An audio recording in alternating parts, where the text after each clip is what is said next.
ಜೈ ಜಿನೇಂದ್ರ. ಆಚಾರ್ಯ ಶ್ರೀ ವಿದ್ಯಾಸಾಗರ ಮಹಾರಾಜರ ಸಂಸ್ಮರಣೆ. ಒಮ್ಮೆ ಆಚಾರ್ಯ ಶ್ರೀಗಳು ಅತಿಶಯ ಕ್ಷೇತ್ರ ರಾಂಟೇಕ್ನ ಹತ್ತಿರ ವಿಹರಿಸುತ್ತಾ ಬಂದರು. ಮಾರನೆಯ ದಿನ ಜಿನದರ್ಶನ ಮಾಡಿ ಆಹಾರಕ್ಕೆಂದು ಹೊರಟರು.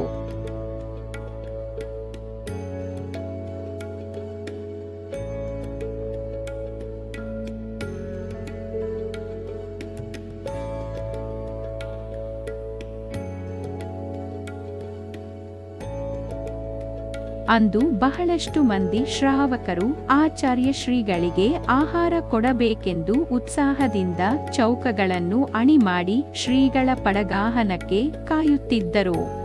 ಅಂತ ಶ್ರಾವಕರಲ್ಲಿ ಒಂದು ಪರಿವಾರದವರು ಆಚಾರ್ಯರಿಗೆ ಮೊದಲನೇ ಬಾರಿ ಆಹಾರ ಕೊಡಬೇಕೆಂದು ಬಹಳ ಉತ್ಸುಕದಿಂದ ಅವರ ದಾರಿ ನೋಡುತ್ತಿದ್ದರು.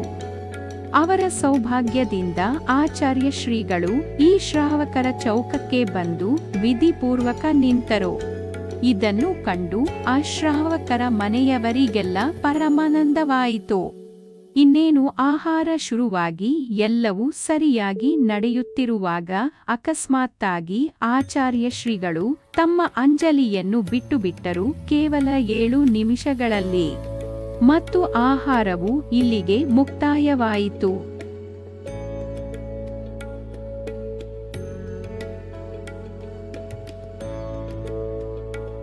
ಇದನ್ನು ಕಂಡು ಆ ಶ್ರಾವಕರ ಮನೆಯವರಿಗೆಲ್ಲ ಚಿಂತೆಯಾಗಿ ಶ್ರೀಗಳ ಹಿಂದೆಯೇ ಬಸದಿಯ ಕಡೆಗೆ ನಡೆದರು. ಬಸದಿಗೆ ತಲುಪಿದ ಮೇಲೆ ಶ್ರಾವಕರು ಶ್ರೀಗಳಿಗೆ ಕೇಳಿದರು, ಮಹಾರಾಜರೇ, ಇಂದು ತಾವು ಅತಿ ಶೀಘ್ರವಾಗಿ ಆಹಾರವನ್ನು ಮುಗಿಸಿಬಿಟ್ಟಿರಿ.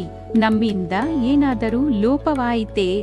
ಅದಕ್ಕೆ ಆಚಾರ್ಯರು ಎಂದಿನಂತೆ ಏನೂ ಸಹ ಮಾತನಾಡದೆ ಮುಗುಳ್ನಗೆಯಿಂದ ಆಶೀರ್ವದಿಸಿದರು.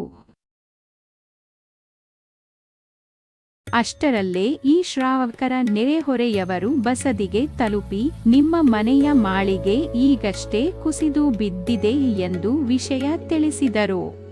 ಯಾವ ಚೌಕದಲ್ಲಿ ಶ್ರೀಗಳ ಆಹಾರವಾಯಿತೋ ಆ ಮನೆಯ ಮಾಳಿಗೆ ಈಗಷ್ಟೇ ಕುಸಿದಿರುವ ಸುದ್ದಿ ಕೇಳಿ ಅಲ್ಲಿದ್ದ ಜನಗಳಿಗೆ ಆಶ್ಚರ್ಯದ ಜೊತೆ ಭಕ್ತಿಯಿಂದ ಕಣ್ಣುಗಳು ಹಸಿಯಾದವು.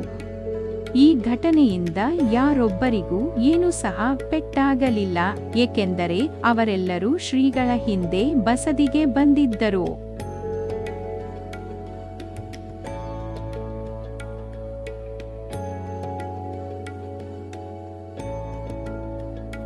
ನೋಡಿದಿರಾ ಆಚಾರ್ಯ ಶ್ರೀಗಳ ಪುಣ್ಯ ಪ್ರತಾಪವನ್ನು? ಧನ್ಯವಿದೆ ಅವರ ವಿಶುದ್ಧಿ. ಇಂಥ ಮಹಾನ್ ಆಚಾರ್ಯರ ಕಾಲದಲ್ಲಿ ಹುಟ್ಟಿರುವ ನಾವುಗಳು ಪುಣ್ಯವಂತರು. ಇಂಥ ಮಹಾನ್ ತಪಸ್ವಿ ಸಂತ ಶಿರೋಮಣಿ ಆಚಾರ್ಯ ವಿದ್ಯಾಸಾಗರ ಮಹಾರಾಜರ ಚರಣಗಳಿಗೆ ಕೋಟಿ ಕೋಟಿ ನಮನಗಳು. ಜೈ ಜಿನೇಂದ್ರ ಮತ್ತು ಧನ್ಯವಾದಗಳು.